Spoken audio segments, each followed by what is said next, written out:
Welcome to Vintage Radio Cafe, your number one channel for relaxing vintage audio restoration. If you like watching an idiot wielding a soldering iron, you've come to the right place. Watch Ray's attempts to fix wonderful forgotten radios from another era, way before transistors. Sometimes he even gets them working again. What could go wrong, right?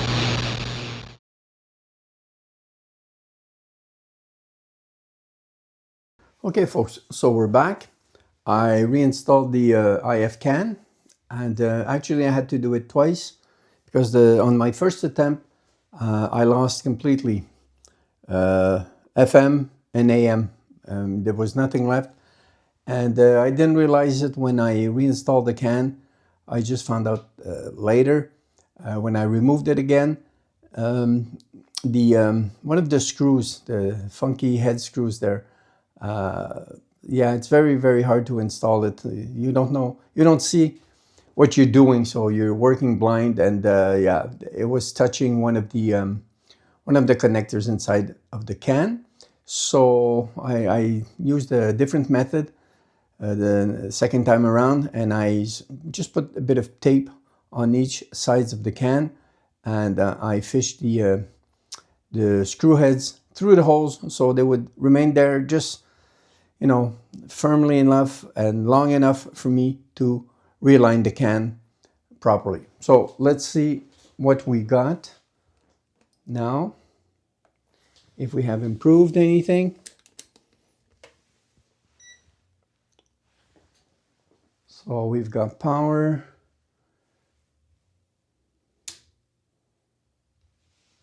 voltage higher at first, wattage consumption. This radio can go as high as 90 watts, which I believe is only when you use the pickup. So we're at 60 now, 62. Voltage is going down. Let's try this on FM. Yeah, I cleaned the wafer switches 4 times. Yeah, they're really, really oxidized. If I could access them and clean them to my liking. The oxide has its limit. You know what I think about the oxide.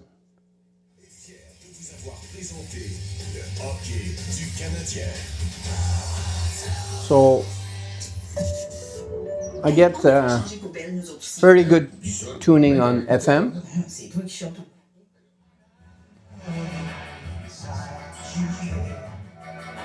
Yeah, good tuning on FM. Radio sounds, honestly, sounds amazing. Sounds really good. On FM, the voltage is a bit lower at 254. Actually, if I go all the way to 120, it should be closer to 260. Yeah, 258.2. Let's try this on AM.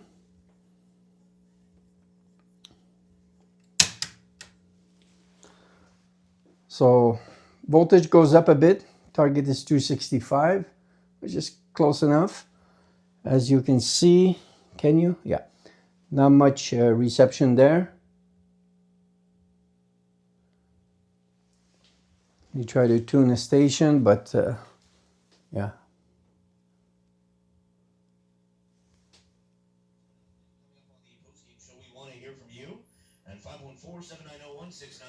Yeah, that's 690, so that's the strongest AM station I usually get here.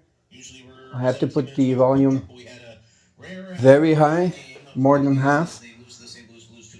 And yeah, doesn't tune well, and it's the only station I get.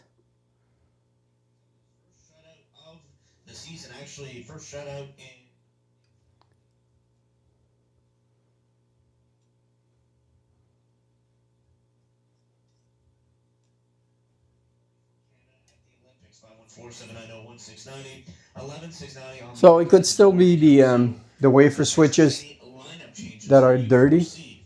Ahead of tomorrow's game against the Dallas Stars, we'll be getting you the coach's comments with Martin St. Louis and some player reaction as well. But you're scoring some.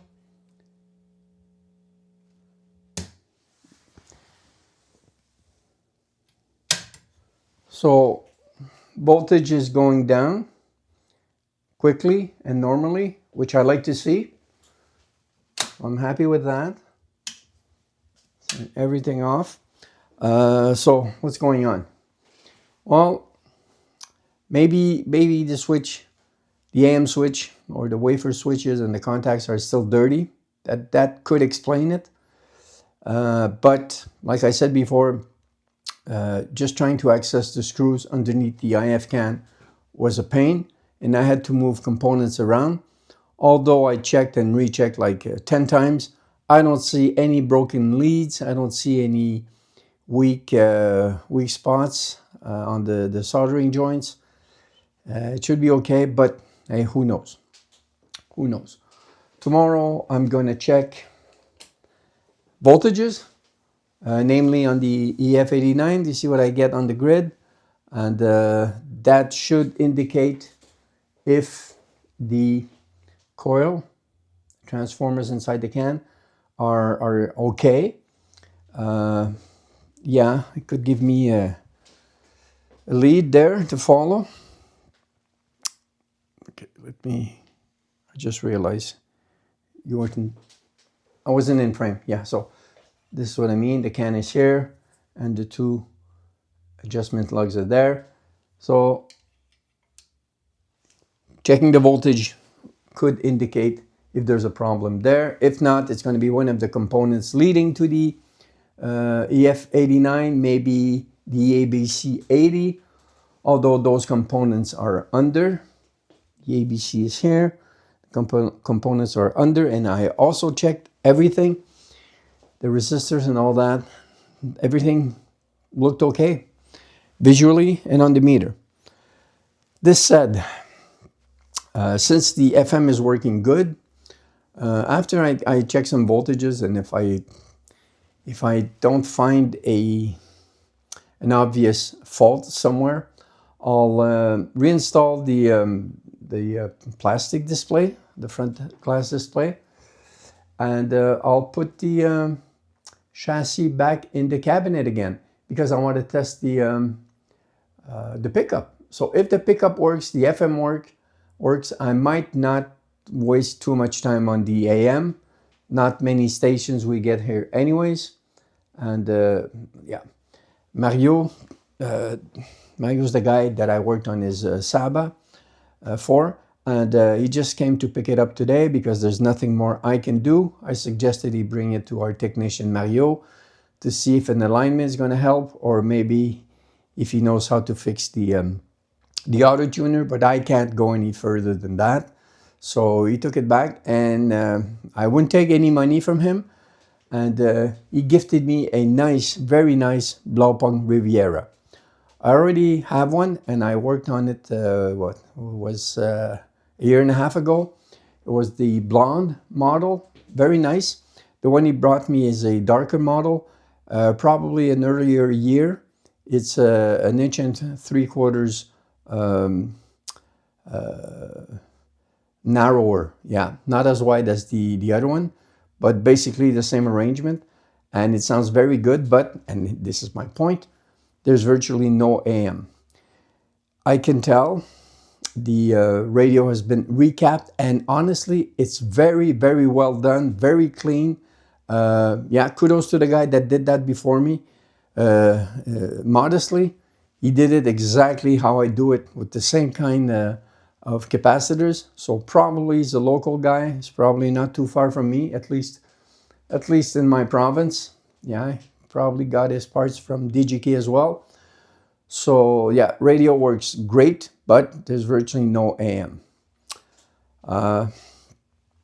I'm thinking the guy didn't waste time, trying to get the AM back for the reason that I told you. We don't have that many stations here. Most people don't listen to AM much or at all. So I'll check with Richard if the FM works great, and with any luck, if the pickup works as well, well, maybe he's going to tell me just stop there and give me back the radio. So that's where I'm at right now. I'll come back with you when I start checking voltages. The game was early today. And what time is it now? Yeah, it's not even 7. The game started at 4:15 maybe. So we lost against St. Louis. Goalie Bennington was incredible in front of the net. Got to give him credit. What a game, but we lost 2-0. So I'm going to have supper now, and I'll start working on it or resume working on it again tomorrow. So far this is holding that little part that holds the casing for the tone shaping here for the soft and jazz. So yeah, with any luck, this is gonna last a long time too. But yeah, we'll see. Only time will tell. So I'll get back to you.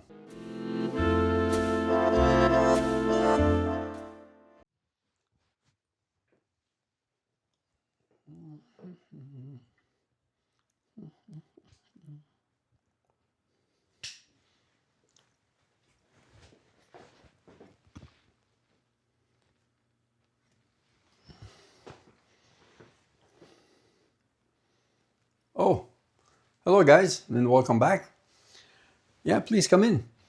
So yeah, I was just about to resume working on the Telefunken, and let me show you what I've done so far. Yeah, pretty interesting. Yeah, let's move in closer. So yeah, let's turn it on. It's probably going to hum. What I wanted to say is that I checked all the voltages on all the vacuum tubes and everywhere I could access a probe that I could touch with a probe. And yeah, everything seems normal. So I still believe that the IF can was moved, and yeah, something is probably not right in the connections. But I spoke with Richard, and he agrees that AM is not a priority. He would just like the FM to work okay, and especially the record changer. So let's just have a listen on the FM. It tunes fairly well. It plays okay. Dire I don't care que tu es physician, là, que tu sois médecin. Il dit il y a des gens qui surplacent des paramédics, mais il dit non, non, il n'y a personne qui prend même son pouls. Est-ce que vous pouvez y aller? On entend la scène hier à Minneapolis. I don't check a pulse. No, back up now. I'm a physician. Hey, listen. Okay, let's try.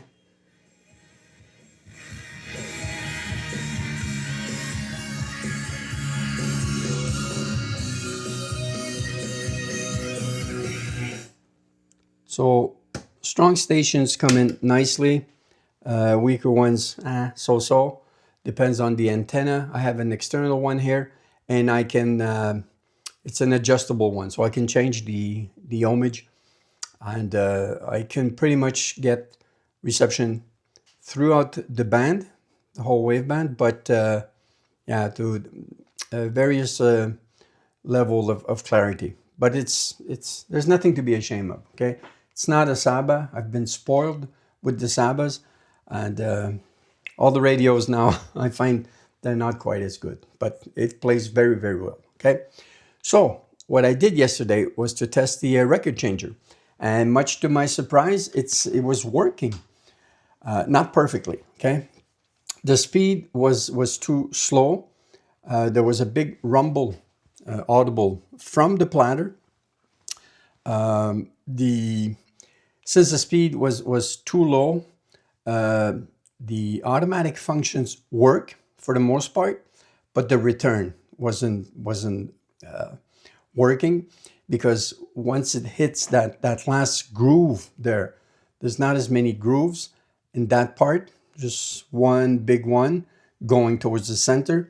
And what this does is that it changes the speed of which the tone arm is sweeping the top of the record. At that point, it goes faster. So it's activated by velocity instead of position. So there's no way to adjust that so it engages sooner. You just have to get it to turn to the right speed. And actually, if you put it to 78, the whole mechanism goes faster. Everything moves faster with the speed of the platter. So there's a part that is independent, mechanical parts move by themselves, not connected to the motor, but at the same time, it's speed related. So it's Jim calls it because Jim from Jim Radio Shop worked on two similar models, and yeah, he calls it the velocity switch. But I understand what he means. So you'll have to bear with me. I don't know the name of all the names of all the parts and how they work. I'll learn as I go along. I watch Jim. I watch a couple of other videos. What I got from that is that this type, this model is a TW501. This one is a 501 8TS, and there's 504 and different models, but they're basically all the same machine. And they have been used in different cabinets, different models, different companies. Jim worked on one that had the exact same Telefunken one, but it was rebranded Grundy. So it's something fairly common. So since the speed wasn't good, I removed the platter. It was too slow, and I found the issue immediately. And yeah, I was sure it was going to be the case. The idler wheel, which is made of metal, is there has rubber over it, and that rubber with time, you can see the three deep slits. I mean, it's barely holding together. So not only is it hard, is it shrunk in size and diameter, but those three grooves there, you can hear them because it has to rub on the motor spindle there, and when it turns 33 times a minute, well, you hear those bumps, boom, boom, boom, boom, boom, boom, and when it goes faster, it becomes a rumble. So the way this works, the only way you can replace those, well, you have to find a guy that refurbishes them. Luckily, Gary from VM Audio in Northville, Michigan, does exactly that. But you have to send him your old one, and once he gets it, then he sends you another one, a refurbished one. So I sent it yesterday, and I'm guessing it's going to take at least 3, if not 4 weeks to get back. But this will give me time to study the machine and most importantly to relube everything. Some parts have to remain dry, I know that. Some parts have to be oiled with little machine oil, very light, and some parts have to be greased. So the best way is to watch other guys' videos and to inspect it myself. And with the Q-tips and my fingers, I'll probably be able to tell what is grease, what is oil. And you have to clean it first, remove the hardened grease, and then re-grease everything. So the plan for today is to make a jig, because once I get it out, everything dangles at the bottom. The motor's there, and there's also 2 capacitors. I believe they're 1000 puff each. So I'll replace those. And yeah, I need a jig to hold it in place and be able to turn it upside down, probably many times while I'm working on it. So I'll try to do something with MDF and pieces of wood that I have. So that's the plan for today. Radio is coming along good. I'm happy. Like I said, I spoke with Richard and sent him many pictures and a bit of footage, and he's very, very happy with the progress so far. And he's willing to wait, for me to get the part. So great news. I still have carte blanche to work on this radiogram. So I'll be back as soon as I find a way to hold the mechanism, the whole record changer.